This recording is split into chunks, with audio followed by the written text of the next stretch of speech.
crowded mess hall in the State Correctional Institution of Fayette, Dining Hall 1, was, as always, filled with an air of misery and disappointment clouded only by the laughter and therapeutic chatter inmates cultivate, almost manufacture, in order to conceal their tears and frustration. Though on the surface the faces of some of the men would signal an indifference to their incarceration, beneath the surface are broken hearts and depressed spirits. Naturally, most of the men trapped in the colon of the beast, whose stomach had long ago filled to capacity, thoroughly masticated and chewed up by the system, and could and would never become completely numb or insensitive to their predicament simply because they must relive it daily. When the spade or poker game is over, when you or your opponent have been checkmated, when the basketball game is over and the food, cigarettes, weed and dope are all gone, the reality of your confinement remains. It doesn't matter what means of escapism you seek. The fact remains that your physical body is securely trapped behind great walls of brick and razor wire. Walls so imposing they won't allow you to forget where you are. Right now, the reminder for Anthony was the monotony of chow movement. Anthony studied the men on the walk.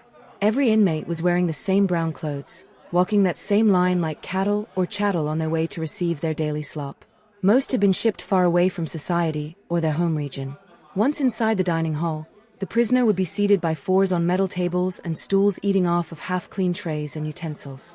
This same monotony will be experienced day after day, week after week, month after month, and year after year. And for some, this same monotonous routine will define their existence for the rest of their lives. Anthony walked through the chow line oblivious to any threat or danger. Today was the same as every day. Accompanied by an associate of his, Anthony spoke casually with the man about sports, music, and the blossoming of urban literature. Both were aspiring authors. At one time during their conversation, Anthony glanced behind him and saw that now there was one person behind them. They had been the last two in the chow hall, and Anthony took note of the fact that somebody was now behind them. There was a triggered feeling inside him. Nothing too serious, but a feeling nonetheless. He brushed it off when the husky dark-skinned man walked past them and closer to the front of the line. Anthony put him out of his mind and continued his conversation. The conversation continued as they grabbed their trays and made their way to their seats. Since being in this jail, one full of hostility and the threat to blow up like what's in the 80s at any given moment, Anthony remained on point but didn't sense danger or ominous feelings of repercussion for the guy he was accused of killing. His guard wasn't completely down, but had he been more alert he would have noticed the husky guy that had passed him in the line, creeping stealthily like a panther in the row right behind where he was seated, or the heavy-set Hispanic man doing the same 2 rows in front of him. By the time Anthony noticed the Hispanic guy in the row in front of him, the black guy stabbed him twice from behind. It was right when Anthony went to bite his sandwich that the shank stuck his throat from behind and made his heart spasm. He panicked at first, trying to get up. He dropped his cold-cut sub, and with eyes full of shock and blood trickling from the puncture in his neck, he stumbled while trying to get away. Everybody at the table backed up as the assailant continued to stab Anthony in his back, shoulder, neck, and even his head. He finally ran, but the Hispanic guy cut off his escape route and poked him deep in his abdomen. Again, he tried to break, but it was useless. The 2 men were on him like starving hyenas on a wildebeest.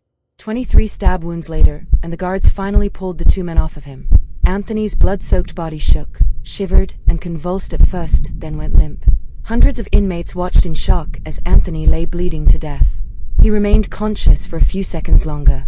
There were no thoughts, however, just a pull to the lights on the ceiling as the light of life faded from his glazed and opaque, lifeless eyes.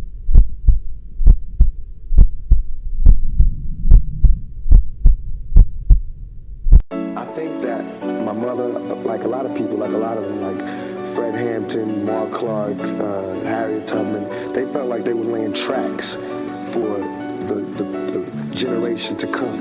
I think my mother knew that freedom wouldn't come in her lifetime, just like I know that it won't come in mine.